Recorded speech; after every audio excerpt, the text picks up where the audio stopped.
Hujan turun deras membasahi kaca mobil.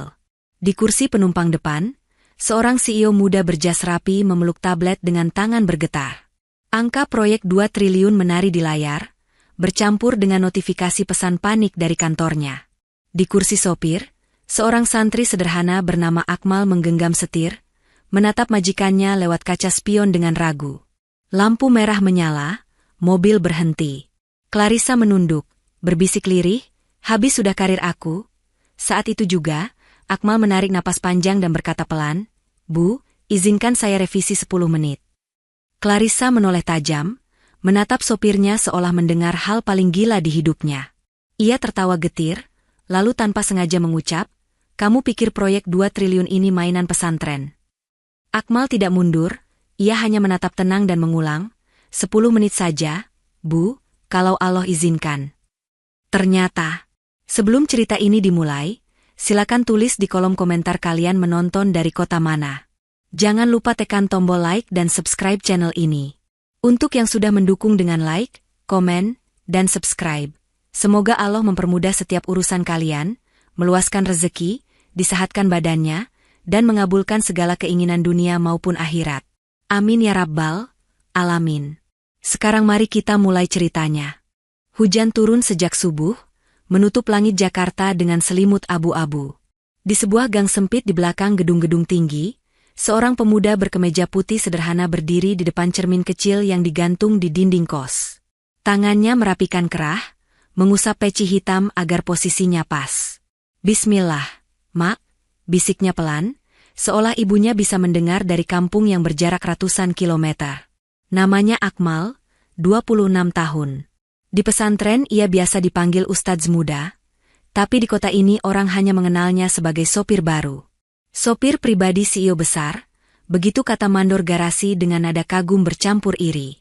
Ia mengambil tas kecil yang isi utamanya bukan pakaian, tapi buku catatan lusuh dengan ujung-ujung kertas yang mulai menguning.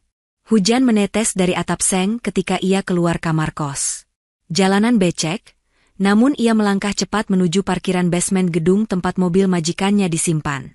Begitu masuk ke dalam mobil sedan hitam itu, bau wangi interior bercampur lembab udara pagi menyambutnya. Akmal duduk di kursi sopir, menyalakan mesin, dan membiarkan pemanas menghangatkan kabin. Di luar, klakson bersahut-sahutan, tanda kota sudah mulai penuh keluhan. Sambil menunggu Clarissa turun dari apartemen mewah di atas, Akmal membuka buku kecilnya. Di halaman pertama tertulis beberapa kata yang ia dengar kemarin dari telepon majikannya. Valuation, equity, hedging, leverage. Di bawahnya, dengan tulisan tangan miring, ia tulis arti sederhana yang ia temukan dari pencarian semalam. Bibirnya bergerak pelan membaca, seperti dulu saat menghafal matan kitab di pesantren. Kalau usaha cuma kejar angka tanpa lihat keberkahan, cepat naik, cepat jatuh, gumamnya, mengingat nasihat gurunya. Suara pintu mobil yang terbuka memotong lamunannya. Akmal buru-buru menutup buku dan menyelipkannya ke dalam saku pintu. Clarissa masuk dengan langkah cepat, telapak sepatunya yang mahal tampak sedikit basah. Jas biru tua menempel rapi di tubuhnya, rambutnya disanggul tinggi. Wajahnya cantik, tapi pagi ini tampak lebih pucat dari biasanya. Di tangannya ada tablet besar yang layarnya masih menyala, menampilkan grafik yang membuat kepala pening hanya dengan sekali lihat. "Pagi, Bu," Akmal menyapa sopan. "Pagi," jawab Clarissa singkat, tanpa menoleh. Matanya fokus pada angka di layar, alisnya berkerut. Akmal menyalakan lampu sein, keluar dari basement, lalu masuk ke jalan utama yang sudah padat. Hujan membuat pandangan berbayang. Wiper bergerak ritmis, mengusap air yang menempel di kaca. Dari kursi sopir, Akmal mendengar jelas suara Clarissa ketika ia mulai menelepon timnya satu persatu. "Andi, tolong cek lagi proyeksi kuartal 3. Kenapa angkanya jomplang sama draft kemarin?" "Rika, aku sudah bilang jangan kirim data mentah ke klien tanpa aku lihat dulu. Ini proyek 2 triliun, bukan dagang gorengan di pinggir jalan. Kalian ngerti gak sih?" Nada suaranya tajam, tapi di sela-sela itu Akmal bisa menangkap sesuatu yang lain. Ketakutan. Setiap kali telepon ditutup, Clarissa menarik napas panjang, seolah berusaha menahan sesuatu yang hendak pecah. Kadang ia mengusap pelipis, kadang mengetuk-ngetuk layar tablet dengan ujung jari, membuat grafik di sana berganti-ganti. Akmal diam. Tugasnya hanya menyetir. Namun telinganya, sama seperti saat di pesantren, sulit berhenti belajar dari apapun yang terdengar. Proyek 2 triliun, ia mengulang dalam hati, mencoba membayangkan angka yang tak sanggup ia tulis penuh di kepalanya. Kalau salah langkah, bukan cuma perusahaan, karyawan juga kena imbas. Berarti keluarganya, anaknya, cicilan rumahnya, pikirannya mengembara jauh. Lampu merah menyala. Mobil berhenti di antrian paling depan. Hujan mengalir di kaca depan, memecah bayangan lampu jalan menjadi garis-garis panjang. Clarissa meletakkan tablet di pangkuan, menutup wajah dengan satu tangan. Bahunya naik turun pelan. Dari spion tengah, Akmal melihat mata perempuan itu terpejam, bibirnya bergetar. Kenapa harus begini banget sih? Lirihnya, nyaris tak terdengar.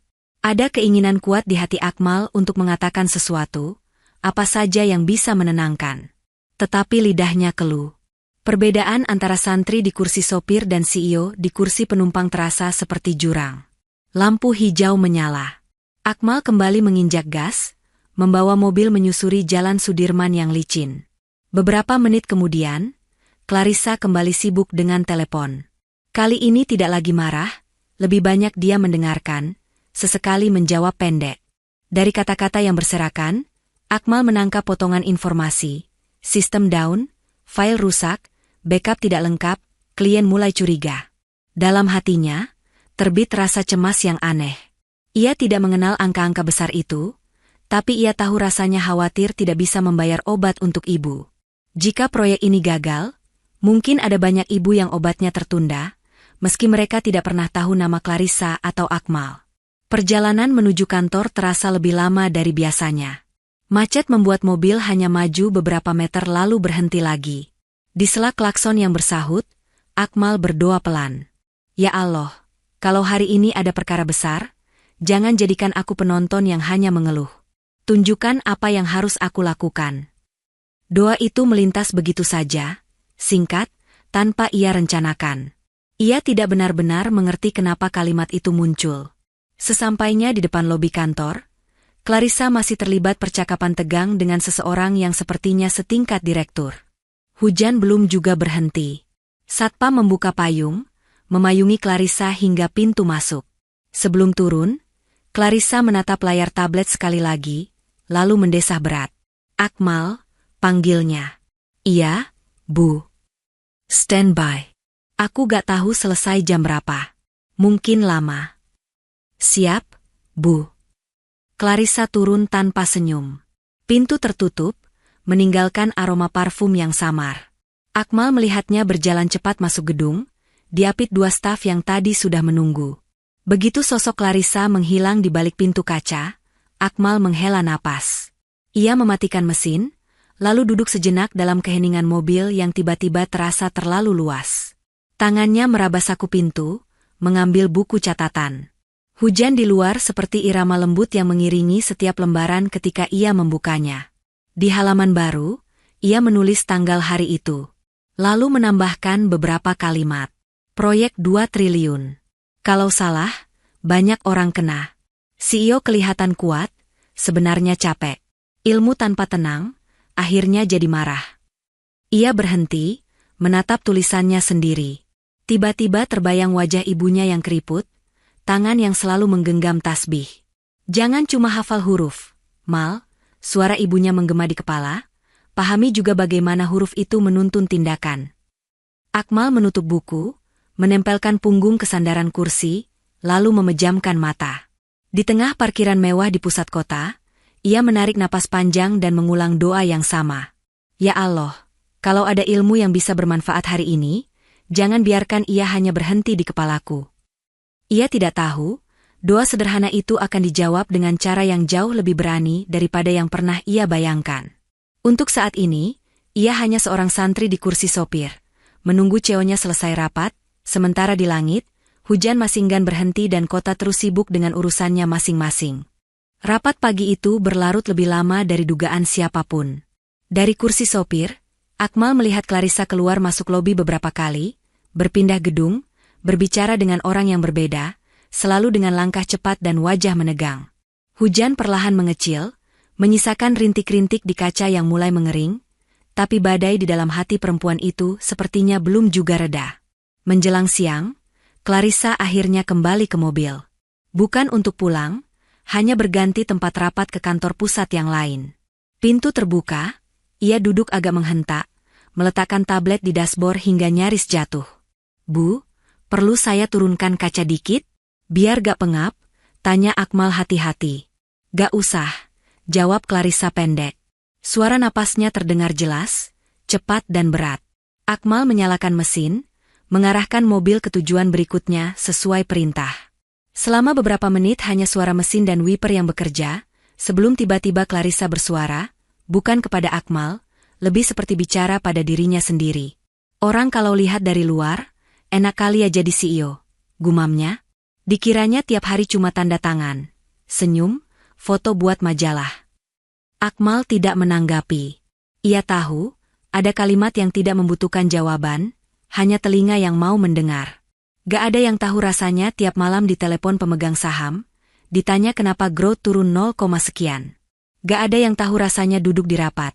Semua kepala lebih tua, tapi tetap nyalahin kamu kalau satu angka gak sesuai. Ia tertawa pendek, hambar. "Dulu waktu aku masih analis biasa, aku kira begitu jadi CEO semua orang bakal dengerin. Ternyata cuma level marahnya yang naik." Akmal menangkap bayangan dirinya di kaca spion tengah. Wajahnya tenang, tapi di matanya ada sesuatu yang menghangat, empati yang tumbuh tanpa sengaja. Ia teringat di pesantren, bagaimana pengasuhnya sering terlihat kuat di depan santri, padahal di malam hari diam-diam mengusap mata karena pusing memikirkan biaya dapur dan listrik. Mungkin bebannya mirip, cuma skalanya beda. Batinnya. Tiba-tiba Clarissa menerima panggilan video. Di layar, muncul wajah seorang pria parubaya dengan rambut memutih di pelipis. Suaranya berat, penuh wibawa, dan setiap kalimat terasa seperti ketukan palu di meja sidang. "Kamu sudah lihat angka terakhir?" Suara itu tanpa salam. "Sudah, Pak," jawab Clarissa. Kali ini suaranya mengecil, berbeda jauh dari nada tinggi yang biasa digunakan saat memarahi tim. "Aku gak mau dengar alasan. Kalau proyek ini gagal, kamu tahu konsekuensinya. Kursi itu gak akan kosong." "Aku mengerti." "Jangan ulangi kesalahan ibumu," ucap pria itu tiba-tiba. Kalimat itu seperti anak panah yang menghantam dada Clarissa. Wajahnya menegang. Akmal sekilas melihat jemari Clarissa gemetar memegang tablet. "Pak, ini beda sama dulu," katanya pelan. "Hasilnya yang penting. Orang gak akan peduli kamu perempuan atau laki-laki, tapi mereka akan ingat siapa yang gagal. Ingat itu." Panggilan berakhir tanpa ucapan terima kasih atau semangat. Hanya layar yang kembali menampilkan grafik menurun. Mobil berhenti sejenak karena macet. Udara di dalam kabin seakan menebal. Clarissa memejamkan mata, seolah berusaha menahan sesuatu yang ingin pecah. Akmal ingin pura-pura tidak mendengar, tapi telinganya terlalu dekat. "Maaf, Bu," ucapnya pelan, "saya boleh ngomong sedikit?" Clarissa membuka mata, menoleh setengah. "Apa lagi?" "Kalau Ibu capek, gak apa-apa juga istirahat sebentar. Nanti di depan kantor, saya bisa muter satu putaran dulu, biar Ibu lega dikit." Clarissa menatapnya, kali ini tanpa tatapan menghakimi. Ada heran yang samar. "Kamu pikir masalah aku selesai kalau mobil muter satu putaran?" tanyanya, tapi bukan dengan nada mengejek. Lebih seperti seseorang yang takjub ada orang lain berani menyentuh dinding yang selama ini ia bangun. Akmal tersenyum tipis. "Gak selesai, Bu. Tapi kadang kalau lagi pusing, Ustadz di pesantren suka ajak kami jalan di halaman, keliling satu putaran. Katanya, biar kepala sempat lihat langit, gak cuma kertas." Clarissa menghela napas, menoleh ke depan lagi. "Di sini gak ada langit. Yang ada cuma gedung dan laporan," balasnya pendek. Meski begitu, saat sampai di depan gedung kantor berikutnya, ia tidak langsung turun. Ia membiarkan Akmal memarkir mobil sedikit menjauh, menarik napas dalam-dalam, lalu berkata lirih, seolah menyerah untuk sesaat. "Muter sekali aja." Akmal mengangguk, mengajak mobil berputar mengelilingi blok gedung. Dari balik kaca, Clarissa menatap keluar. Ia melihat orang-orang yang berjalan tergesa, tukang parkir yang meniup peluit, penjual kopi keliling yang menyodorkan gelas plastik pada pelanggan setia. Hal-hal biasa yang selama ini ia lewati tanpa benar-benar dilihat. Saat mobil kembali ke titik awal, wajah Clarissa belum berubah banyak, tapi napasnya terdengar sedikit lebih teratur. "Makasih," ucapnya pendek, sebelum kembali memasang topeng tegas dan turun dari mobil. Akmal memandang punggungnya yang menjauh, jas biru tua itu tegak, seolah tak pernah ditekan apapun. Namun bayangan di spion tadi sudah terlanjur terekam di kepalanya. Seorang anak yang dimarahi ayah, seorang perempuan yang memeluk tablet seperti memeluk satu-satunya pelampung di tengah laut. Di jok depan, buku catatan Akmal masih terselip. Di dalamnya bukan hanya istilah bisnis, tapi kini juga catatan kecil tentang manusia yang berdiri di balik angka-angka besar. Sore itu, ketika Clarissa kembali ke mobil dengan wajah lebih lelah dari pagi, Akmal sudah menghafal beberapa istilah baru dari percakapan teleponnya. Tanpa ia sadari, jarak antara sopir dan CEO pelan-pelan terjembatani oleh sesuatu yang tidak terlihat. Rasa ingin mengerti. Dan hari itu, meski hujan telah reda, langit di atas kota masih menggantung rendah, seolah menyiapkan sesuatu yang lebih besar untuk keduanya. Malam turun pelan-pelan, menutup gedung-gedung tinggi dengan lampu kuning yang berkelip di setiap lantai. Setelah mengantar Clarissa kembali ke apartemen, Akmal memarkir mobil di basement sesuai prosedur. Ia merapikan karpet, mengecek pintu, lalu mengambil tas kecilnya. Saat hendak keluar, matanya tertumbuk pada sesuatu yang terjepit di antara jok belakang dan sandaran. Sebuah pena hitam milik Clarissa, mungkin jatuh ketika tadi ia buru-buru turun. Akmal mengambil pena itu, memutarnya di tangan. Pena mahal, beratnya seimbang, ujungnya halus. Ia menatap sekilas logo kecil di tubuh pena, lalu memasukkannya ke laci depan agar tidak hilang. Pintu mobil ia tutup pelan, seolah menutup halaman sebuah buku yang belum selesai dibaca. Di kamar kos, suara TV dari kamar sebelah terdengar samar. Beberapa penghuni tertawa keras menonton acara komedi. Akmal duduk di lantai, menghadap meja kecil yang hanya cukup untuk menaruh mushaf, buku catatan, dan gelas berisi air putih. Ia membuka buku itu, menambah beberapa catatan baru yang ia dengar tadi siang, cash flow, risk appetite, due diligence. Di samping setiap istilah, ia menulis artinya dengan bahasa yang ia mengerti sendiri, kadang dibubuhi contoh sederhana seperti warung bakso di kampung. Selesai menulis, Akmal mengangkat tangan, berdoa singkat agar ilmu yang ia cari bermanfaat dan tidak membuatnya sombong.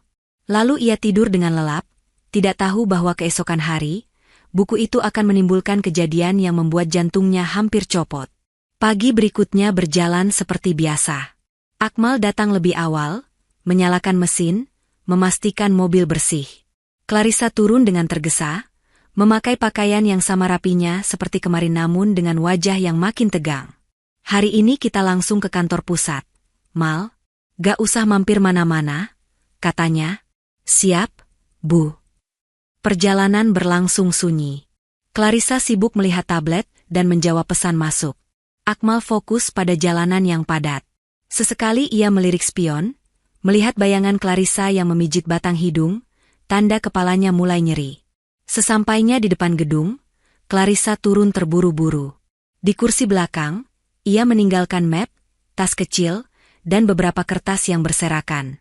Akmal berniat merapikannya nanti ketika menunggu. Beberapa jam berlalu. Matahari sudah meninggi, panas mulai terasa meski di dalam basement. Akmal memutuskan untuk membersihkan interior mobil. Ia pindahkan barang-barang Clarissa ke satu sisi, mengibas debu yang hampir tak terlihat, lalu menyedot kotoran kecil dengan vakum portable.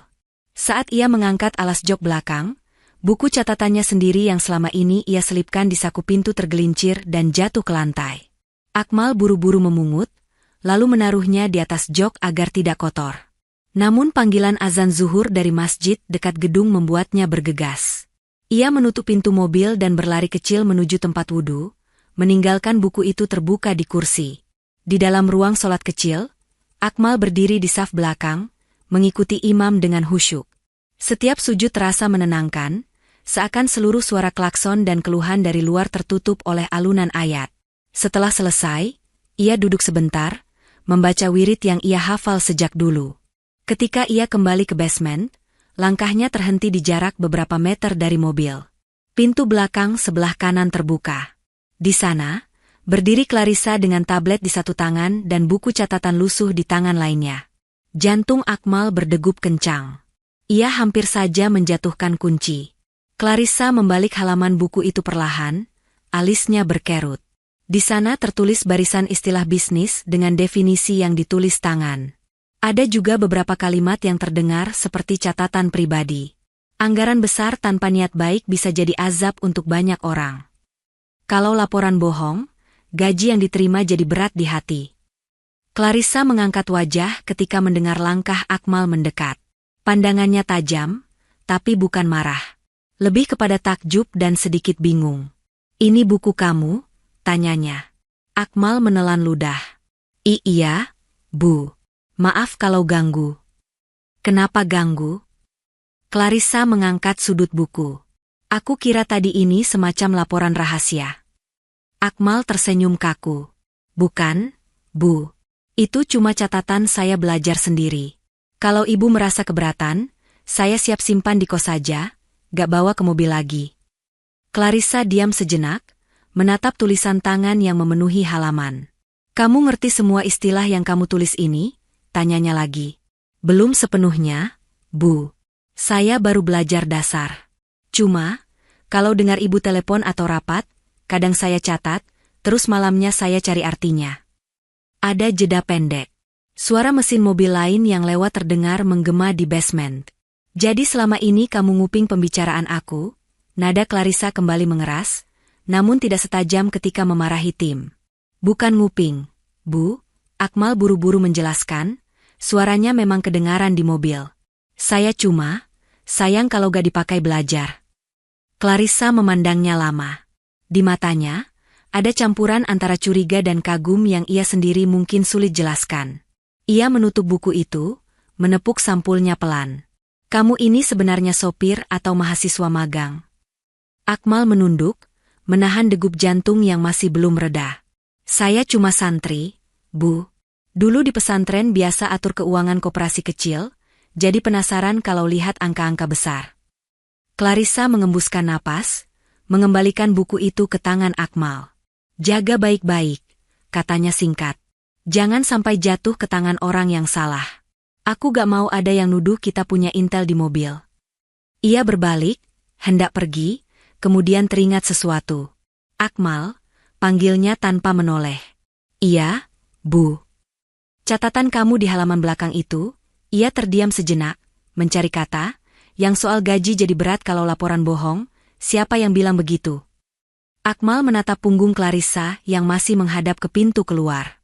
"Ustadz saya di pesantren, Bu. Tapi saya juga sering lihat sendiri. Kalau ada angka yang dipaksa, rasanya kerja seharian kayak dorong batu yang gak mau naik." Clarissa tidak menjawab. Ia hanya mengangguk kecil, lalu melangkah pergi, meninggalkan Akmal berdiri dengan buku menempel di dada. Saat pintu basement tertutup di belakangnya, Akmal menarik napas panjang. Rasa takut dipecat masih berputar di kepalanya. Tapi di balik itu ada sesuatu yang lain. Perasaan bahwa sejak hari itu, pandangan Clarissa terhadap dirinya berubah sedikit, meski hanya setipis helai kertas. Ia tidak tahu, buku kecil itu baru saja membuka pintu yang selama ini terkunci rapat. Pintu menuju hari ketika ia akan diminta melakukan sesuatu yang jauh melampaui tugas seorang sopir. Pagi itu langit cerah, seolah lupa bahwa kemarin kota dibasuh hujan seharian. Namun di dalam gedung kaca tempat Clarissa bekerja, badai baru saja dimulai. Akmal memarkir mobil di area khusus direksi. Clarissa turun dengan langkah cepat, tas di satu tangan, tablet di tangan lain. Ia sempat menoleh, memberi instruksi singkat. "Jangan kemana-mana. Hari ini bisa jadi hari paling panjang," katanya. Akmal mengangguk. "Baik, Bu." Ia memperhatikan punggung Clarissa yang menghilang di balik pintu putar. Wajah perempuan itu tampak berbeda hari ini, bukan hanya lelah, tapi juga seperti sedang mengejar sesuatu yang hampir terlepas dari genggaman. Beberapa menit kemudian, notifikasi pesan masuk beruntun di ponsel Akmal. Bukan pesan untuknya, melainkan suara samar dari grup rapat yang terbawa lewat sambungan Bluetooth mobil ketika Clarissa tadi belum memutus koneksi dengan sistem. Servernya kenapa? Backup terakhir kok gak kebaca? Data segmen 3 hilang, Klar. Ini bukan sekadar hilang, proyeksi kita jadi berantakan semua. Suara panik bertumpuk satu sama lain. Akmal mematikan sambungan agar tidak menguping terlalu jauh, namun rangkaian kata yang sempat ia dengar cukup membuatnya ikut deg-degan. Ia menunggu. 1 jam berlalu, 2 jam menyusul. Ia sempat turun untuk sholat duha di mushola basement, lalu kembali duduk di kursi sopir. Di hadapannya, jalanan mulai padat oleh mobil yang keluar masuk area kantor. Menjelang siang, pintu lobi terbuka keras. Clarissa keluar bersama beberapa staf. Wajah mereka kusut, langkahnya kacau. Salah satu staf membawa printout yang tampak berantakan, halaman-halamannya tidak tersusun. Aku gak peduli caranya, pokoknya sebelum jam 3 semua angka harus nyambung. Suara Clarissa terdengar hingga ke area parkir. Ia masuk ke mobil tanpa menunggu satpam membuka pintu. Nafasnya tersengal, keningnya berkeringat meski ruangan berpendingin. Kita ke kantor pusat yang di Sudirman. Sekarang, ucapnya. Baik, Bu. Mobil melaju meninggalkan halaman gedung. Clarissa menyandarkan kepala ke kursi, namun matanya tidak berhenti menatap layar tablet. Akmal melirik sekilas dari spion. Di sana tergambar grafik yang naik turun, seperti detak jantung yang tidak teratur. Ada yang manipulasi data, Bu? Pertanyaan itu melintas begitu saja di benak Akmal, tapi tidak berani ia ucapkan. Dalam perjalanan, Clarissa menerima panggilan suara dari kepala bagian keuangan. Akmal tidak berniat mendengar, namun suara itu begitu keras hingga mengisi seluruh kabin. Clar, aku sudah cek semua. Ini bukan masalah hitung. Basis datanya yang kacau. Entah kenapa proyeksi yang masuk ke sistem tadi malam beda sama yang kita simpan kemarin. Gimana bisa beda? Suara Clarissa meninggi. Kalian kirim apa ke klien? Draft lama. Aku pikir aman. Aku gak sangka revisinya belum ke save. Clarissa memejamkan mata sejenak, menahan marah. Jadi sekarang klien pegang angka yang salah, sementara proyeksi baru belum siap. Kurang lebih begitu. Dan proyek ini nilainya 2 triliun, bukan 2 juta. Kalian sadar itu? Tak ada jawaban di seberang, hanya bisikan menyesal. Clarissa memutus sambungan dengan gerakan cepat. Tangannya gemetar memegang tablet. Akmal melihat dari spion, kali ini tanpa sengaja bertatapan. Sekilas, ia melihat ada sesuatu di mata Clarissa, ketakutan yang telanjang. Kalau klien tahu kita kirim data gak akurat, habis sudah reputasi perusahaan ini, gumam Clarissa. Apa gak bisa dijelaskan baik-baik? Bu? Bilang ada salah teknis. Tanya Akmal pelan, mencoba menawarkan sudut pandang orang awam. Clarissa menghela napas panjang.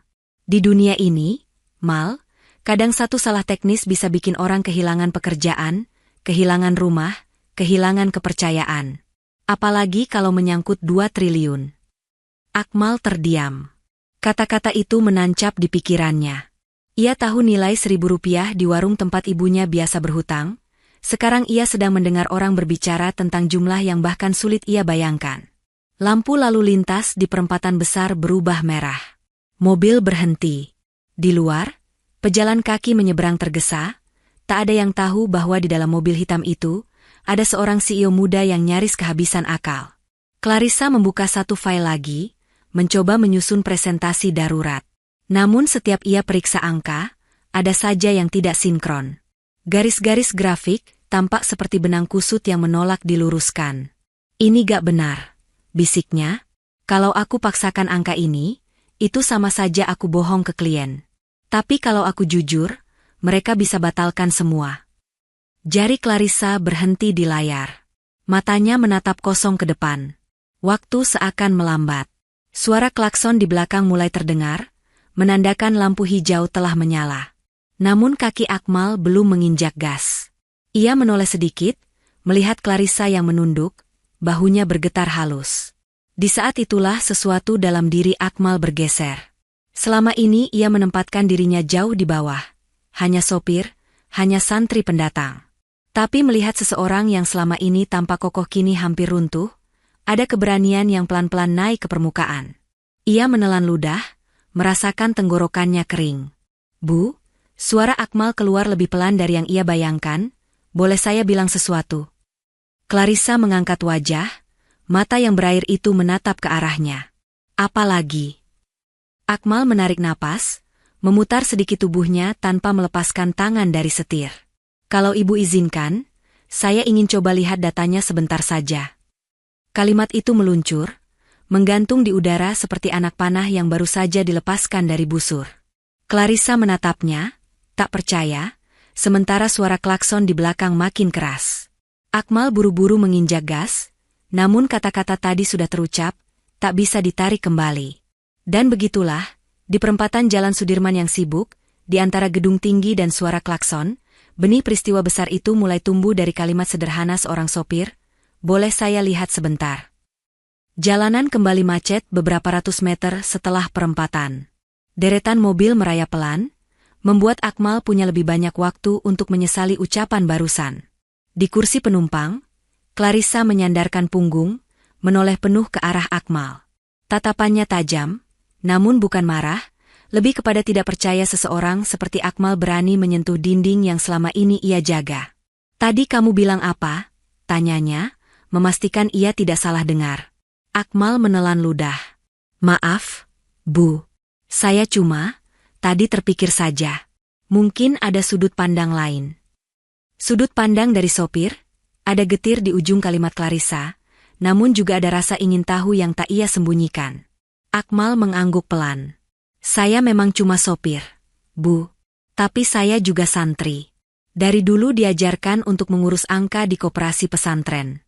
Kalau ada yang ganjil, biasanya kelihatan di pola, bukan sekadar nilai." Clarissa menghembuskan napas, menatap lagi ke layar tablet di pangkuannya. Matanya perih, bukan hanya karena kurang tidur, tapi karena pikiran yang menumpuk. Mobil berhenti lagi di lampu merah berikutnya. Di luar, seorang bapak tua penjual tisu mengetuk kaca mobil dengan sopan. Akmal menurunkan sedikit kaca, membeli satu bungkus, lalu mengulurkan koin. Clarissa memperhatikan sekilas, lalu kembali pada layar. "Bu," Akmal memecah keheningan, "izinkan saya revisi 10 menit saja." Kali ini ia mengucapkannya dengan lebih jelas. Kalimat yang akan mengubah banyak hal itu keluar begitu saja, seolah seluruh doa dan catatan yang selama ini ia simpan berkumpul dalam satu keberanian. Clarissa menoleh cepat. "Kamu bercanda?" "Tidak, Bu. Ini proyek 2 triliun, Akmal. Kamu pikir ini skripsi yang bisa diotak-atik sembarangan?" Akmal menggeleng. "Saya tahu ini besar. Justru karena besar, mungkin perlu lihat dengan niat yang lebih jernih.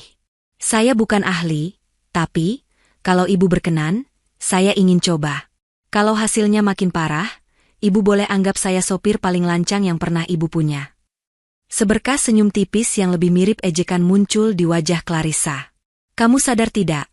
Banyak orang di kantor yang sudah bertahun-tahun belajar soal ini, dan mereka semua lagi panik di sana. Dan sekarang seorang sopir bilang bisa bantu revisi 10 menit. Akmal menunduk sedikit. "Saya tidak bilang bisa, Bu. Saya cuma minta kesempatan untuk mencoba. 10 menit saja. Kalau Allah tidak izinkan, ya sudah." Nama Allah yang terucap lembut itu membuat ruang sempit di dalam mobil terasa berbeda. Clarissa terdiam. Ia bukan orang yang asing dengan agama, namun beberapa tahun terakhir sibuk mengejar target, membuatnya jarang menyebut nama itu dengan hati. Lampu hijau menyala, namun klakson di belakang tidak lagi terdengar. Entah kenapa, barisan mobil di depan juga masih diam. Mungkin pengemudi lain sama sibuknya dengan pikiran masing-masing. Clarissa menatap Akmal lama. Di matanya, ia melihat sesuatu yang tak ada di rapat-rapat besar. Ketenangan aneh yang tidak menantang, justru menenangkan. Akhirnya, ia menghela napas panjang. 10 menit, ya, katanya pelan. Kalau setelah itu kondisi makin kacau, kamu jangan pernah bawa-bawa ini lagi. Akmal mengangguk, rasa syukur langsung mengalir. Insya Allah tidak, Bu. Clarissa menyerahkan tablet itu. Jemari Akmal menyentuh perangkat mahal itu dengan hati-hati, seolah menyentuh kitab yang baru pertama kali ia pegang. Mobil pelan-pelan bergerak lagi, tapi kini Clarissa yang mengambil alih setir dengan tubuh agak condong, sementara Akmal fokus pada layar. Kamu yakin bisa sambil jalan begini? Tanya Clarissa. Bisa, Bu. Saya biasa ngetik sambil di atas angkot dulu waktu kirim naskah lomba. Jawab Akmal jujur. Clarissa hampir tertawa. Baginya, bayangan seorang santri menulis di angkot terasa jauh dari dunia yang ia kenal. Namun di tengah kepanikan ini, apapun yang memberi sedikit harapan terasa layak dicoba. Akmal mulai memeriksa slide satu persatu. Ia tidak mengerti semua istilah rumit, namun ia mencari pola, perbandingan tahun, persentase, proyeksi yang terlalu melompat.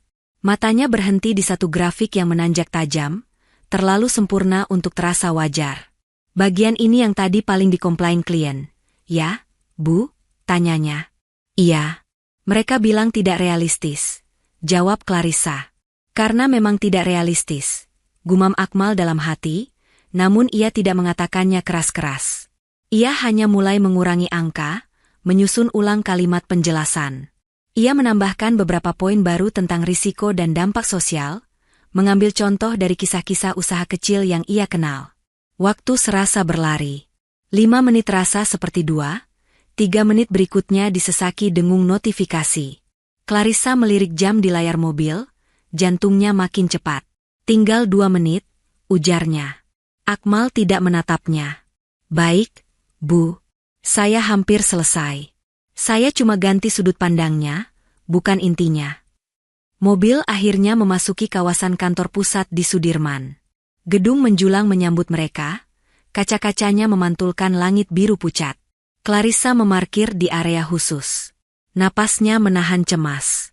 Waktu habis, Akmal, katanya. Akmal mengangguk, menyerahkan tablet dengan kedua tangan. Sudah, Bu. Mungkin masih banyak kurangnya. Tapi, kalau Ibu berkenan, coba lihat dulu. Saya hanya berusaha jujur dengan angka yang ada. Clarissa menerima, menatap layar. Slide pertama tampak lebih sederhana. Slide berikutnya menampilkan grafik yang tidak terlalu menanjak. Namun di sampingnya ada penjelasan rasional dan rencana cadangan.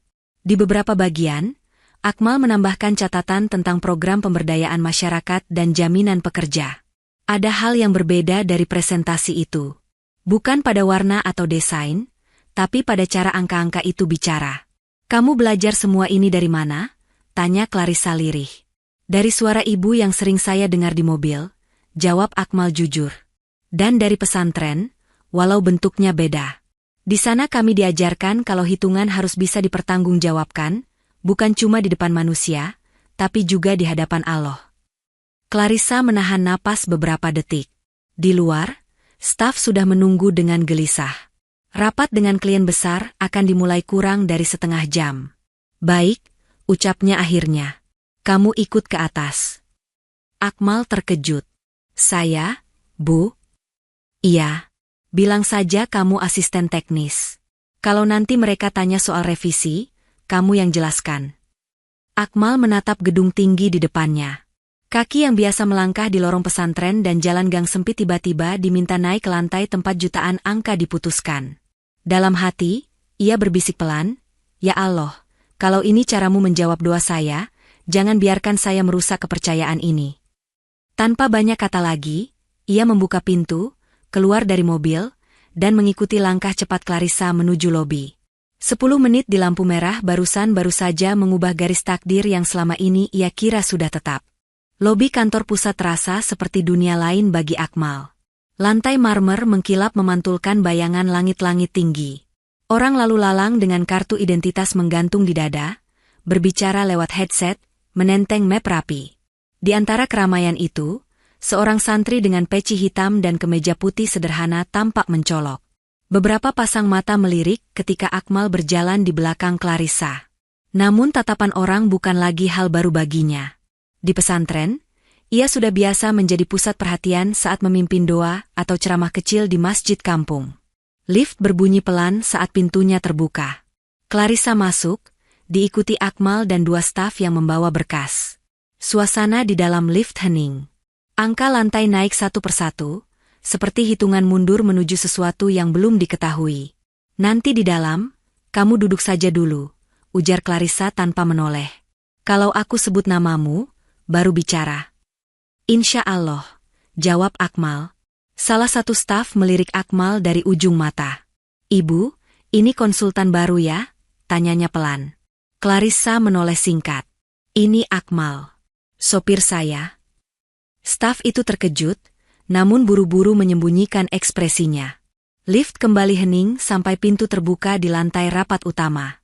Ruang rapat itu luas, dengan meja oval panjang di tengah dan dinding kaca yang menampilkan pemandangan kota dari ketinggian. Di ujung meja, layar besar terpasang, siap menampilkan presentasi proyek 2 triliun yang menentukan banyak nasib.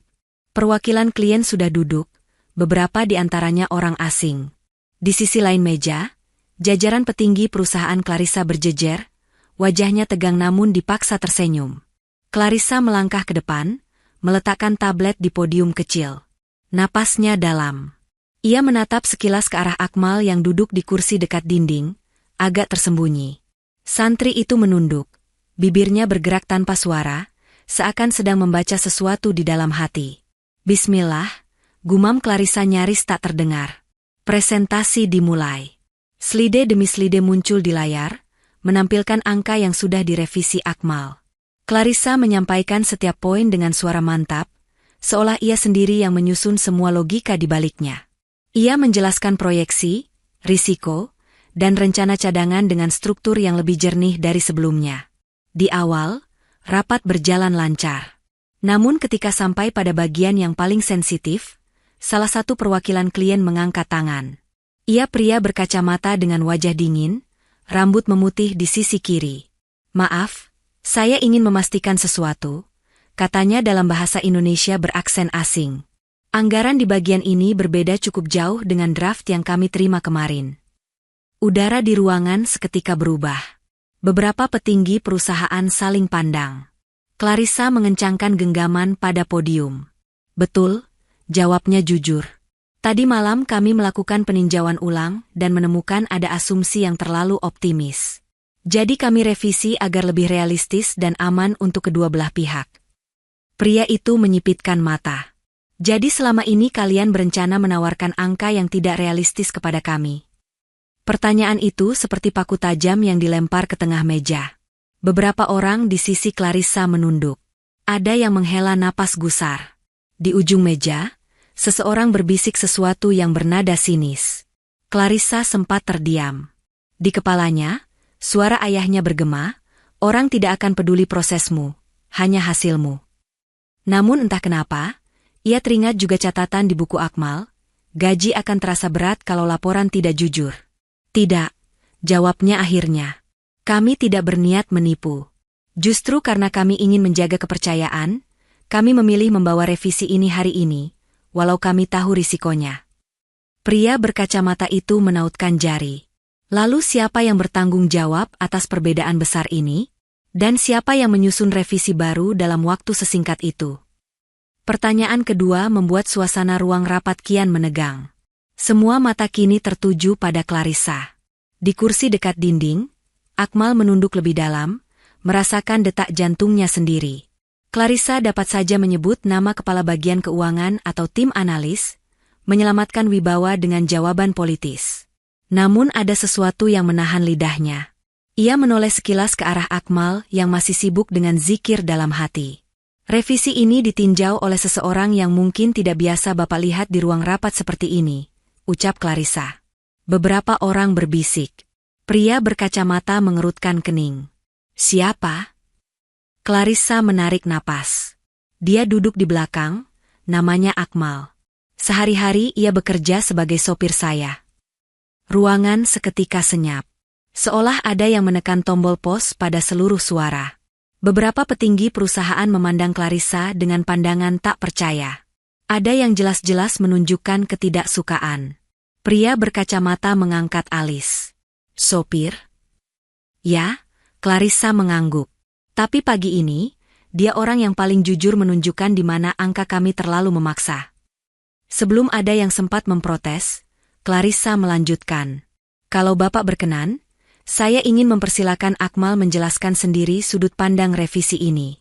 Saya percaya, kadang kejujuran orang biasa bisa melihat yang tidak terlihat oleh kami yang sudah terlalu lama duduk di kursi ini." Semua mata kini berbalik ke arah Akmal. Kursi yang tadi menjadi tempat aman tiba-tiba terasa seperti panggung. Ia berdiri pelan, merapikan pecinya, lalu melangkah ke depan. Setiap langkah terdengar di telinganya sendiri, sekuat dentuman di rel kereta. Di podium, ia berdiri di sisi Clarissa. Perbedaan mereka terlihat jelas. Satu dengan jas mahal dan sepatu mengkilap, satu lagi dengan kemeja putih sederhana dan sepatu yang sedikit usang. Akmal mengangkat pandangannya, menatap hadirin satu persatu. Di ujung matanya, ia melihat kota yang terbentang di balik kaca, mengingatkannya pada kampung jauh di sana. "Assalamualaikum," sapanya pelan. Beberapa orang menjawab lirih, sebagian hanya mengangguk. Akmal mengambil tablet dari tangan Clarissa, menggeser ke slide yang ia ubah tadi. "Saya Akmal," katanya. "Betul, saya sopir Ibu Clarissa. Saya juga santri. Saya tidak ahli seperti Bapak Ibu semua. Tapi, boleh saya jelaskan dengan bahasa yang saya mengerti?" Pria berkacamata melipat tangan di dada. "Silakan. Kami ingin mendengar, apa yang bisa membuat seorang sopir begitu yakin menyentuh proposal 2 triliun. Akmal tersenyum tipis. "Saya tidak yakin, Pak. Saya cuma takut. Takut kalau angka di sini membuat banyak orang nanti menyesal." Ia lalu mulai menjelaskan. Dengan bahasa sederhana, ia menunjukkan kesalahan asumsi di grafik yang terlalu menanjak, menjelaskan bahwa di balik setiap persentase ada pabrik, pekerja, keluarga. Ia mengibaratkan investasi seperti menanam pohon di tanah yang bukan milik sendiri. Kalau rakus menebang, yang rugi bukan cuma pemilik, tapi juga tetangga yang kehilangan teduh. Ia tidak tahu istilah teknis dari semua konsep yang ia jelaskan. Namun kejujuran membuat kalimatnya mengalir. Di beberapa bagian, ia menyebut bagaimana di kampung, usaha yang memikirkan tetangga biasanya tahan lama, sementara yang hanya mengejar untung cepat seringkali tutup dalam diam. Ruangan yang tadi penuh ketegangan perlahan berubah nuansanya. Beberapa orang yang semula meremehkan kini memperhatikan dengan sungguh-sungguh. Mereka mungkin tidak terbiasa dengan analogi warung bakso dan kebun singkong, tapi mereka tidak bisa mengabaikan logika yang terkandung di dalamnya. Clarissa berdiri sedikit di belakang, memperhatikan. Di dada, ia merasakan sesuatu menghangat. Untuk pertama kalinya dalam waktu lama, ia tidak merasa harus menjadi orang paling pintar di ruangan. Ada kelegaan aneh dalam berbagi beban dengan seorang sopir yang selama ini ia pandang sebelah mata. Ketika Akmal selesai, ia menutup penjelasannya dengan kalimat yang keluar begitu saja dari hati. "Intinya, Pak, Bu, revisi ini memang membuat proyeksi laba terlihat lebih kecil. Tapi saya yakin, ia lebih dekat dengan kenyataan. Dan kalau kita jujur sejak awal, insya Allah keuntungan yang sedikit itu bisa menjadi berkah untuk semua, bukan hanya angka di laporan." Ia menunduk, mengembalikan tablet pada Clarissa. Ruangan kembali senyap. Semua orang menunggu tanggapan pria berkacamata yang sejak tadi diam mengamati. Ia mengetuk meja pelan, lalu bersandar. "Saya sudah menghadiri banyak presentasi," katanya akhirnya. "Kebanyakan menjual mimpi, sedikit yang berani menunjukkan risiko. Ini pertama kalinya saya melihat seorang sopir menjelaskan investasi, seperti bicara tentang ladang di kampung." Beberapa orang tertawa kecil, namun bukan mengejek. Pria itu melanjutkan, "Jujur saja, saya lebih percaya pada orang yang berani menurunkan angka demi kejujuran, daripada orang yang menaikkan angka demi tepuk tangan." Ia menatap langsung ke arah Clarissa. "Saya ingin mendengar lebih lanjut soal model revisi ini. Dan kalau memungkinkan, saya ingin santri ini terlibat dalam diskusi lanjutan. Bukan sebagai sopir, tapi sebagai pengingat bahwa di balik 2 triliun ada manusia." Kalimat itu menyentak seluruh ruangan. Clarissa menahan napas, sementara Akmal merasakan lututnya hampir lemas. Ia menunduk dalam-dalam, menahan rasa haru yang tiba-tiba menggenang. 10 menit di lampu merah, 10 menit menyentuh slide, kini mulai mengubah garis takdir, bukan hanya bagi Akmal, tapi juga bagi Clarissa dan perusahaan yang ia pimpin. Dan tanpa mereka sadari, perubahan yang lebih besar baru akan dimulai setelah rapat itu usai. Rapat resmi selesai, namun orang-orang belum beranjak. Beberapa perwakilan klien berdiri mengelompok di ujung meja, berdiskusi lirih sambil sesekali melirik ke arah Akmal. Di sisi lain, jajaran petinggi perusahaan Clarissa berkumpul sendiri, wajah mereka campuran lega dan tidak terima. Akmal mundur pelan dari podium, kembali ke kursinya di dekat dinding. Kakinya terasa ringan sekaligus lemas. Ia belum sempat benar-benar memahami apa yang barusan terjadi. Ia hanya tahu bahwa mulutnya sudah bicara sepanjang hati memandu.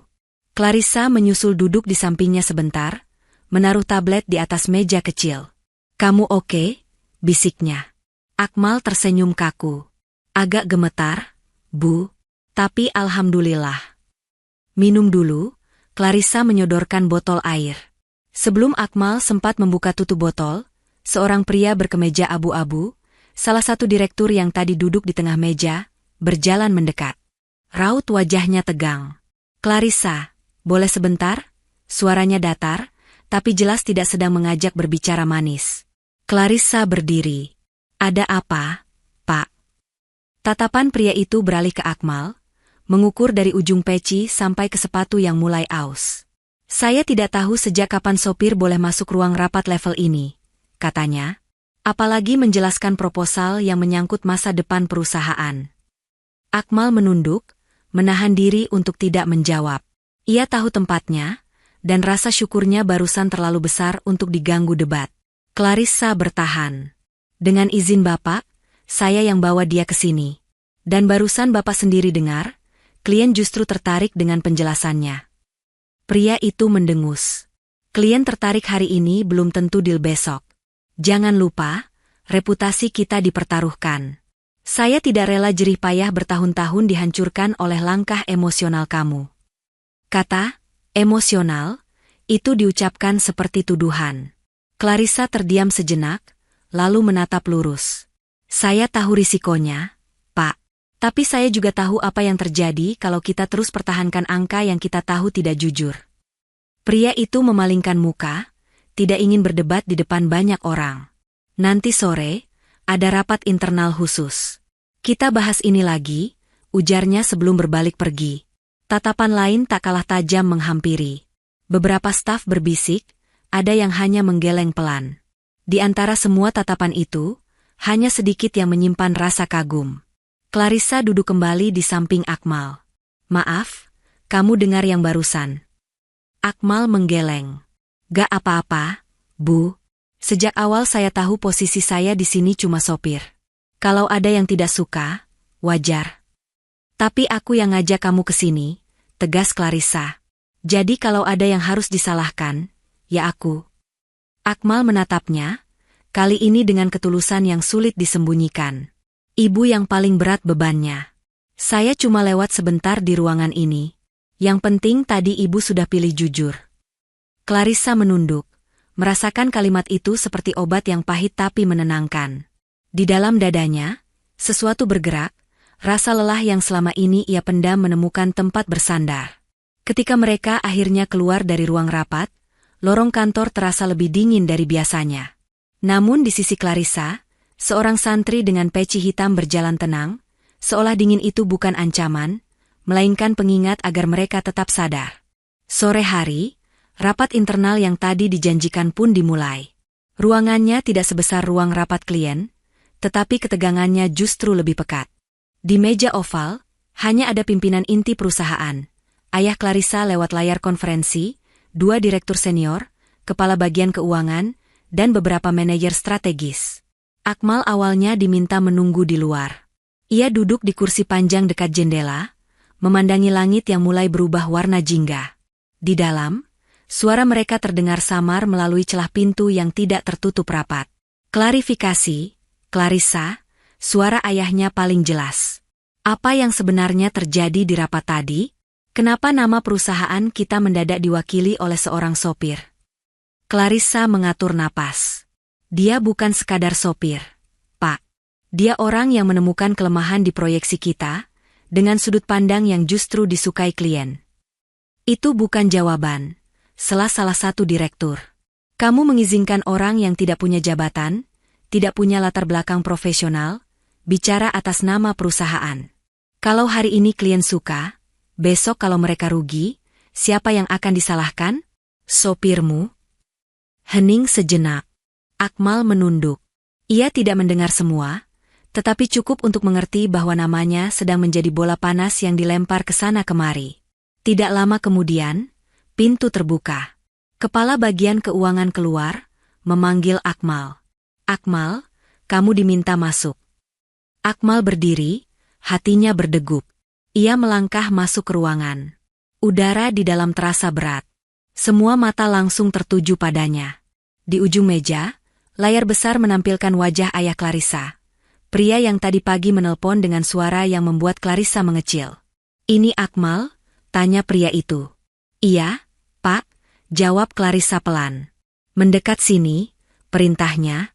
Akmal melangkah ke tengah ruangan, berdiri di antara kursi-kursi besar. Ia merasa kecil, namun tidak ingin bersembunyi. Di dalam hati, ia mengulang zikir yang biasa ia baca saat grogi sebelum ujian hafalan. "Kamu yang tadi bicara di depan klien?" tanya ayah Clarissa. "Iya, Pak." "Atas izin Bu Clarissa," jawab Akmal. "Latarmu apa?" "Saya santri, Pak. Baru beberapa bulan di kota, kerja sebagai sopir. Sebelumnya di pesantren biasa bantu urus koperasi dan keuangan sederhana." Beberapa orang saling pandang, ada yang jelas meremehkan. Ayah Clarissa mengerutkan kening. "Jadi kamu merasa cukup ilmu untuk menyentuh proposal bernilai 2 triliun? Akmal menggeleng pelan. "Saya tidak merasa cukup, Pak. Justru karena merasa kurang, saya takut kalau angka yang kita bawa ke klien terlalu jauh dari kenyataan. Saya hanya mengusulkan revisi supaya lebih mendekati apa yang bisa kita jalankan dengan jujur." Seorang direktur menginterupsi. "Kamu tahu tidak, kalau salah sedikit saja, perusahaan bisa dituntut." "Tahu, Pak," jawab Akmal. "Makanya saya justru khawatir kalau kita lanjut dengan angka yang dari awal sudah banyak dipertanyakan." Pertanyaan demi pertanyaan mengarah padanya, seperti anak panah yang datang dari segala sudut. Mereka bertanya tentang logika revisinya, asal analogi yang ia pakai, bahkan menyinggung kenapa ia berani bicara tentang berkah dan kejujuran di forum bisnis. Akmal menjawab sebisanya, tanpa mengaku lebih pintar dari siapapun. Setiap kali ia bingung, ia jujur berkata tidak tahu dan menjelaskan bagian yang ia pahami. Kepala bagian keuangan, yang sejak tadi diam, akhirnya angkat suara. "Jujur saja, saya malu," katanya. "Santri ini mungkin tidak mengerti semua rumus kami, tapi ia mengingatkan hal yang kami lupa. Kalau proyeksi terlalu dipaksa demi menyenangkan pemegang saham, suatu hari akan meledak juga." Ucapan itu membuat ruangan terdiam. Ayah Clarissa memandang serius ke layar. "Jadi menurut kamu, apa yang ia lakukan tadi salah atau benar?" tanyanya pada kepala keuangan. Pria itu menarik napas. "Dari sudut pandang teknis, revisinya justru lebih aman. Dari sisi etika, saya kira kita semua tahu jawabannya." Ayah Clarissa menoleh ke arah putrinya. "Dan kamu, Clarissa, kenapa percaya pada orang ini?" Clarissa menatap Akmal sekilas, lalu kembali pada layar. "Karena dia berani jujur di saat aku sendiri mulai ragu, Pak," jawabnya lirih. "Kalau dia tidak bicara tadi, mungkin aku akan memaksa angka yang aku tahu tidak benar, hanya demi menjaga wajah perusahaan." Ucapan itu mengguncang suasana.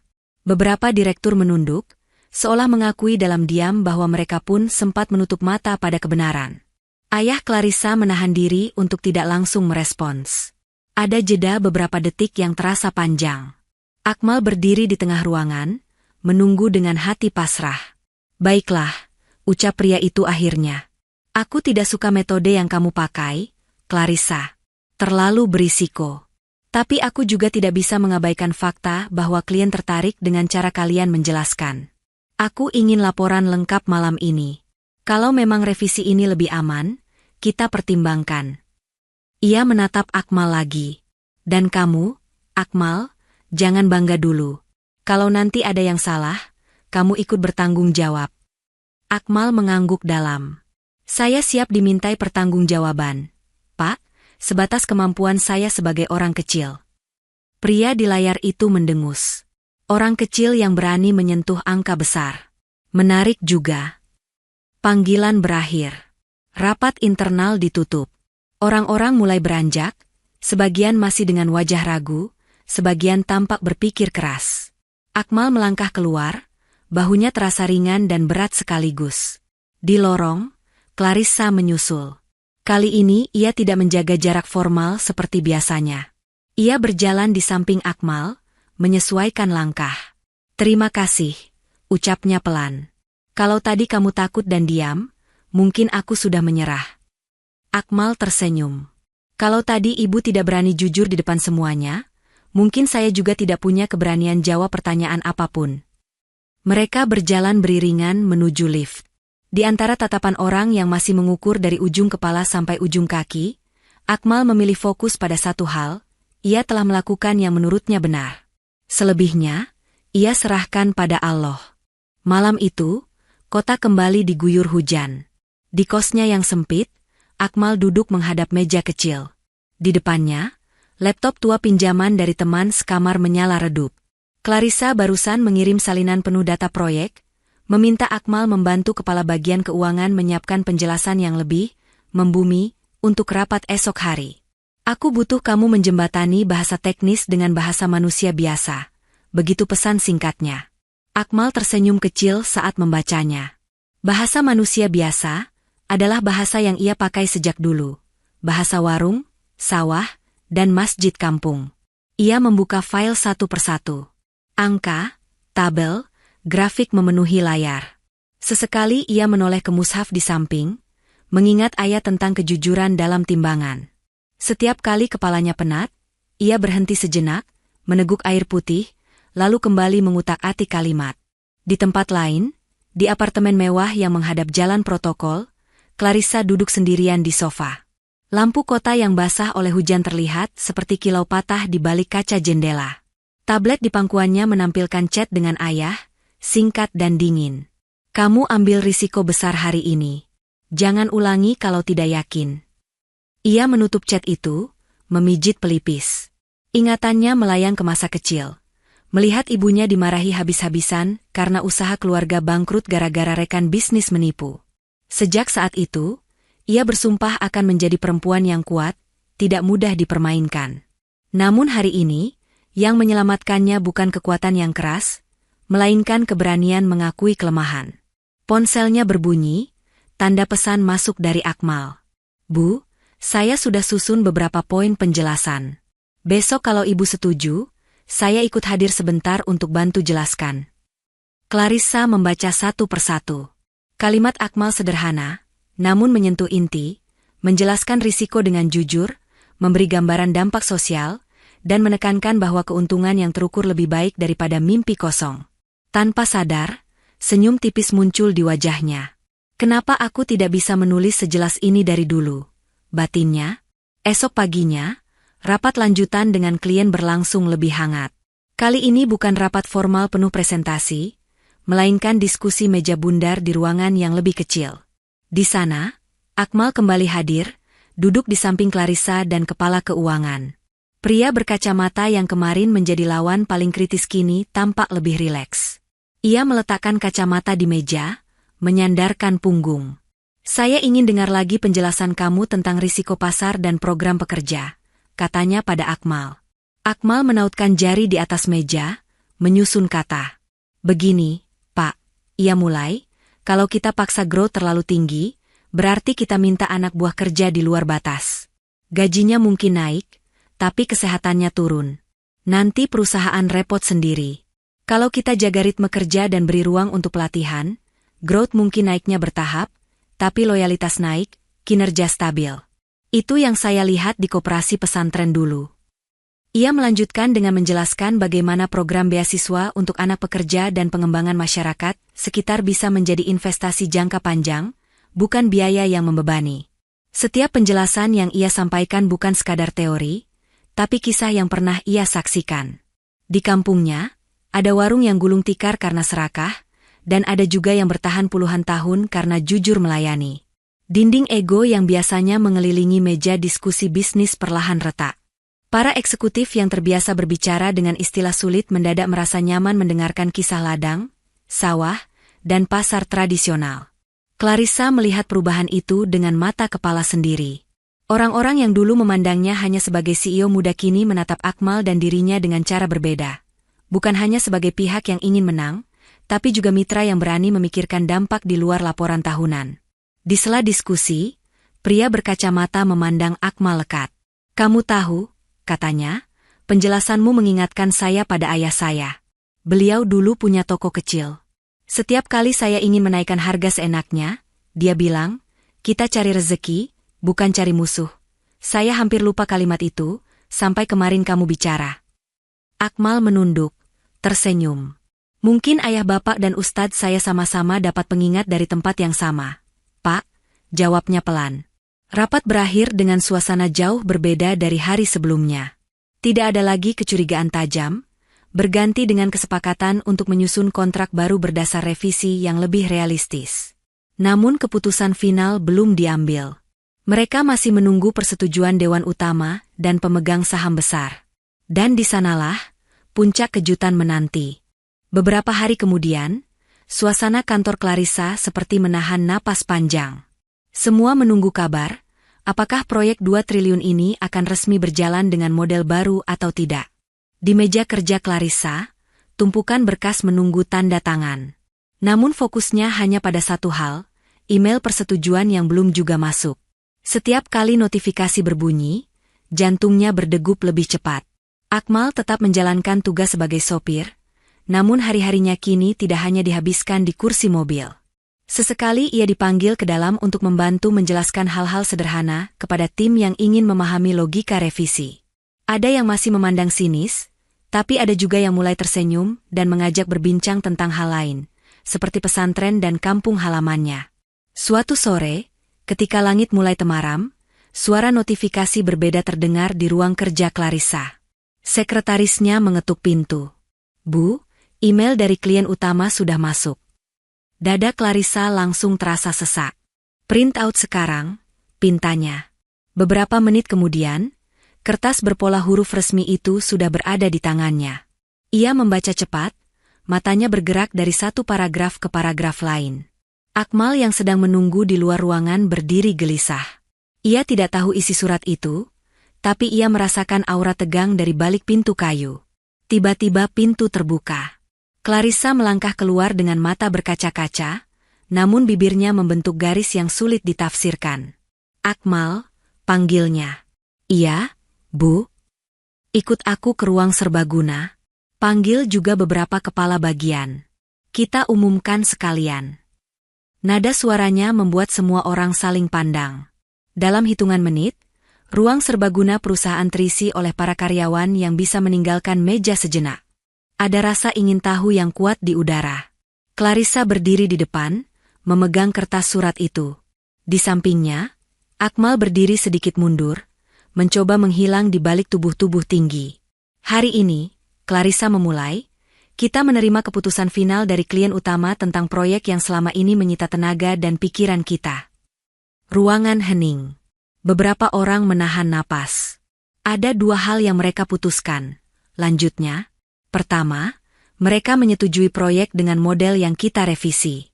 Bukan draft lama, bukan juga angka manis yang sempat kita tawarkan. Mereka memilih versi yang lebih realistis, dengan proyeksi keuntungan yang turun tapi risiko jauh lebih terkendali." Bisik-bisik lega langsung terdengar.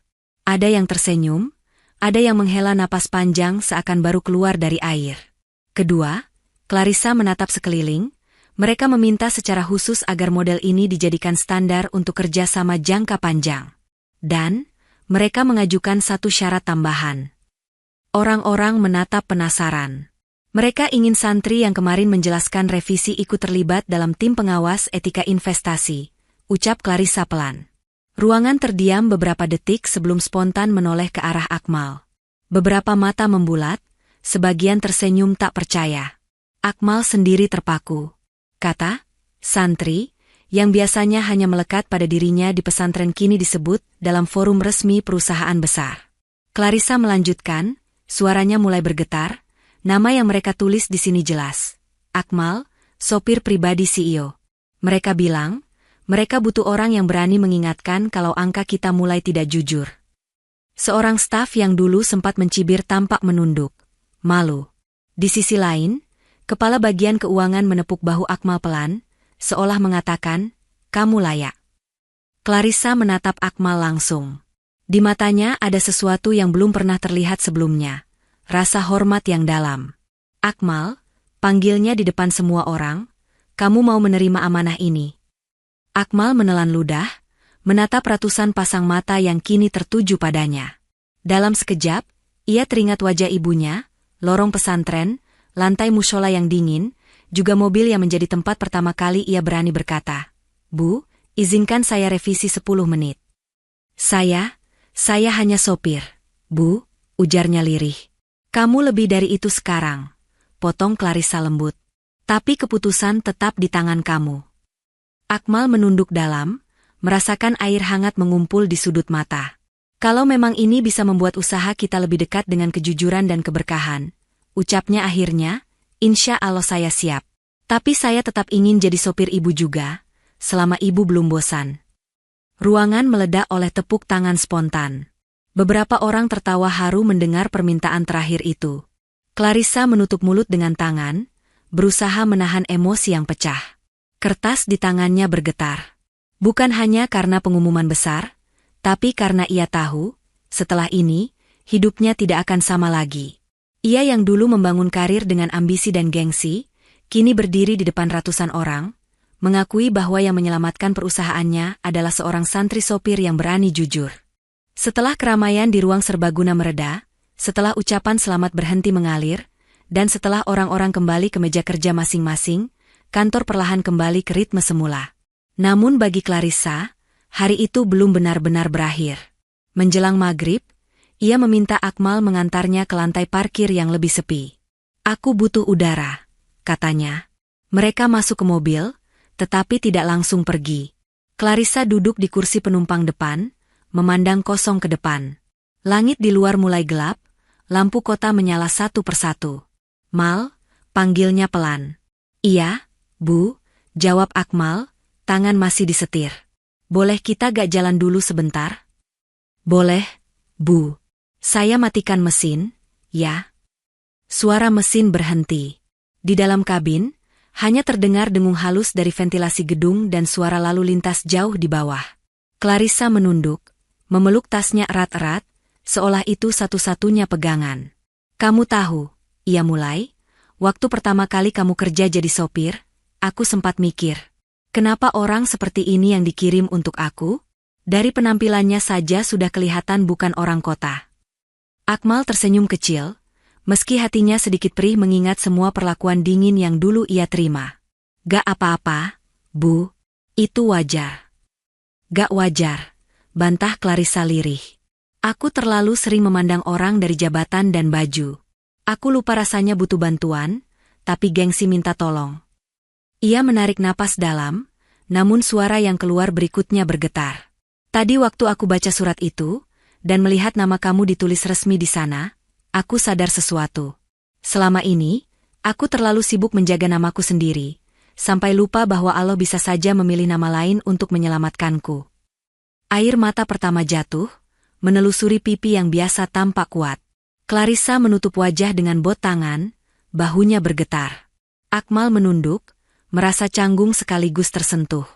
Ini bukan lagi CEO yang marah di telepon, bukan juga atasan yang dingin di kursi belakang.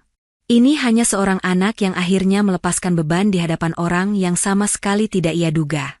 "Mal," suaranya tertahan di sela isak, "aku minta maaf, untuk semua kata-kata kasar, untuk semua tatapan merendahkan, untuk semua kali aku anggap kamu cuma sopir."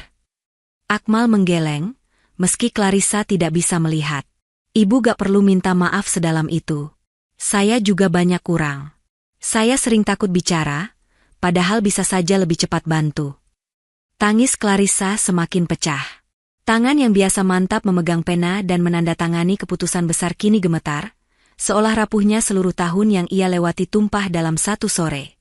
"Aku juga minta maaf," lanjutnya, "karena selama ini aku jauh dari Allah.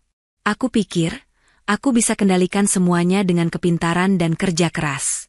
Padahal hari ini, yang menyelamatkanku justru doa seorang santri dan keberanian kecil di lampu merah." Akmal merasakan matanya ikut panas. Ia menatap langit-langit mobil, berusaha menahan agar suaranya tetap stabil. "Mungkin ini cara Allah sayang sama ibu," katanya pelan. "Kalau orang yang ibu remehkan masih mau bantu ibu, berarti Allah belum tinggalkan ibu." Kalimat itu mengguncang Clarissa lebih dalam. Tangisnya berubah, bukan lagi tangis takut kehilangan jabatan, tetapi tangis seorang hamba yang baru menyadari betapa jauhnya ia melangkah. Beberapa menit mereka diam, hanya suara Ishak yang mengisi kabin. Akmal tidak berkata banyak. Ia tahu, kadang yang dibutuhkan bukan nasihat panjang, tapi kehadiran yang tidak menghakimi. Saat tangis mulai mereda, Clarissa mengusap wajah dengan tisu. Mata yang bengkak itu menatap Akmal dengan jujur. "Mal, ajari aku pelan-pelan," pintanya. "Bukan tentang bisnis. Tentang mendekat ke Allah lagi. Aku takut kalau cuma bersandar pada keberhasilan hari ini, besok aku lupa bersyukur." Akmal tertegun. Permintaan itu jauh di luar apa yang pernah ia bayangkan dari seorang CEO yang dulu terasa tak tersentuh. "Saya bukan ustadz besar, Bu," ujarnya pelan. "Tapi kalau Ibu mau, kita bisa mulai dari hal kecil. Mungkin sholat tepat waktu, atau sesekali ikut kajian. Pelan-pelan saja, yang penting hatinya jujur." Clarissa mengangguk. "Aku mau. Selama ini aku sering sholat hanya sebagai rutinitas, bukan pertemuan." Kalimat itu membuat Akmal tersenyum haru. "Kalau begitu, mungkin proyek terbesar Ibu bukan lagi 2 triliun itu, tapi perjalanan balik ke Allah." Clarissa menatapnya lama, lalu kembali menunduk. Kali ini air mata yang jatuh berbeda. Lebih tenang, seperti hujan gerimis setelah badai. Di kursi sopir, Akmal memandang lurus ke depan. Di kaca depan, cahaya lampu parkir memantul, mengingatkannya pada malam-malam di pesantren ketika ia merenung sendirian. "Ya Allah," doanya dalam hati, "kalau hari ini Engkau jadikan aku sebab untuk menyentuh satu hati, jangan biarkan hatiku sendiri mengeras." Malam itu, di tengah parkiran gedung tinggi, seorang CEO muda menangis dengan jujur untuk pertama kalinya setelah sekian lama, dan seorang santri sopir menjadi saksi bahwa air mata itu bukan tanda kelemahan, melainkan awal dari kekuatan baru. Beberapa bulan berlalu setelah hari pengumuman itu. Proyek 2 triliun berjalan dengan model baru. Angka di laporan keuangan tidak melonjak setinggi proyeksi pertama, namun grafik yang stabil membuat para pemegang saham belajar jenis kenyamanan yang berbeda, rasa aman. Perusahaan mulai menerapkan program-program yang dulu hanya ada di slide.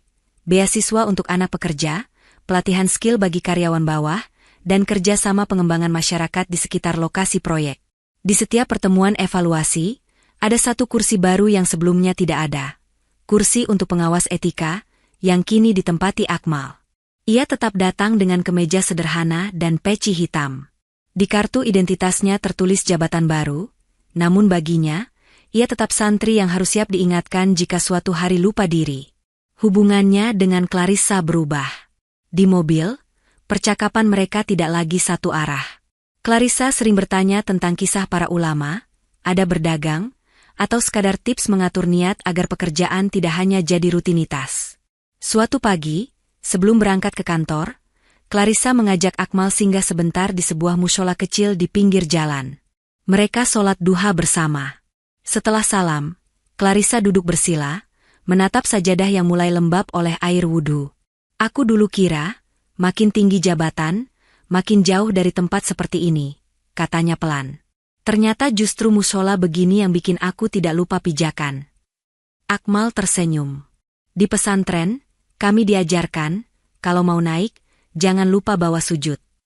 Selain di kantor, perubahan lain yang lebih besar sedang disiapkan. Berkat keberhasilan proyek dan kepercayaan klien, perusahaan punya kelebihan dana yang awalnya ingin digunakan untuk ekspansi agresif. Namun Clarissa mengusulkan sesuatu yang mengejutkan rapat direksi, pendirian lembaga pendidikan dan beasiswa. "Kita butuh lebih banyak orang seperti Akmal," katanya di rapat itu. "Bukan berarti semua harus jadi sopir atau santri. Tapi kita butuh generasi yang berani mengingatkan kalau angka kita mulai lupa manusia." Usulan itu awalnya ditanggapi ragu. Namun data menunjukkan, citra perusahaan membaik sejak mereka menerapkan program sosial. Kepercayaan pasar naik bukan hanya karena laba, tetapi karena cara mereka menjalankan usaha. Akhirnya, rencana itu disetujui. Beberapa waktu kemudian, di sebuah lahan yang tidak terlalu jauh dari kota namun cukup tenang, berdirilah bangunan sederhana. Sebuah kompleks kecil berisi asrama, ruang kelas, dan mushola. Di depan gerbang, Sebuah papan kayu menampilkan nama lembaga, ditulis dengan huruf biasa, tanpa kemewahan. Clarissa berdiri di sana pada hari peresmian, menatap bangunan itu dengan mata berkaca-kaca.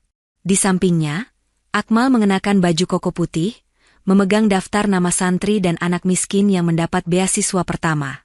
Aku ingin tempat ini jadi rumah bagi orang-orang yang dulu tidak punya kesempatan seperti kamu, ucap Clarissa.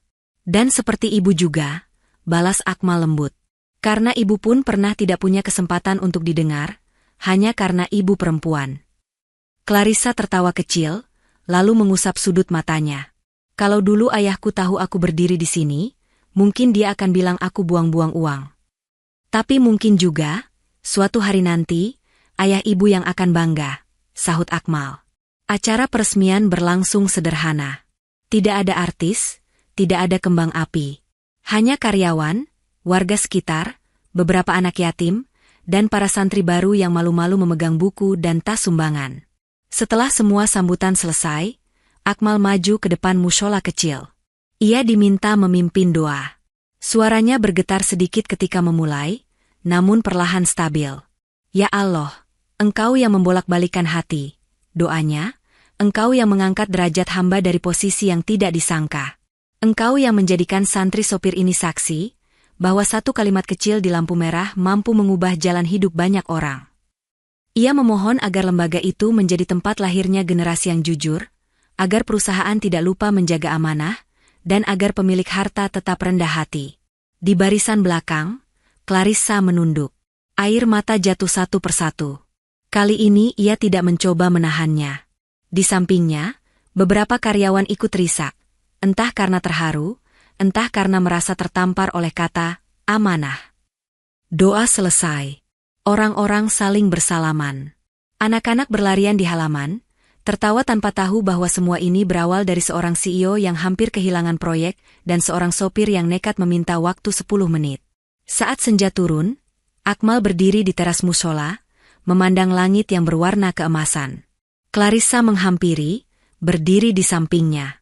Mal, katanya, kalau suatu hari aku lupa lagi dan mulai sombong, tolong ingatkan aku seperti kamu mengingatkanku pada hari itu. Akmal menatapnya, lalu mengangguk mantap. Siap, Bu. Tapi kalau suatu hari saya juga mulai bangga dengan gelar pengawas etika dan lupa akar saya sebagai santri, Ibu juga boleh tegur saya. Mereka tertawa pelan, saling berjanji tanpa menandatangani apapun. Janji itu tidak tertulis di kontrak, tetapi semoga tercatat di tempat yang lebih tinggi. Angin sore berhembus lembut, mengibaskan ujung sajadah yang dijemur di pagar. Dari kejauhan, suara adzan maghrib mulai terdengar. Akmal dan Clarissa saling pandang, lalu melangkah bersama menuju mushola. Di sana, di saf yang sama, seorang CEO dan seorang sopir berdiri sejajar, menundukkan kepala pada zat yang sama. Proyek 2 triliun kini hanyalah bagian kecil dari kisah yang lebih besar. Proyek perubahan hati, yang nilainya tidak bisa diukur oleh angka apapun di layar. Dan semua itu bermula dari satu kalimat lirih di tengah hujan dan kemacetan. Bu, izinkan saya revisi 10 menit.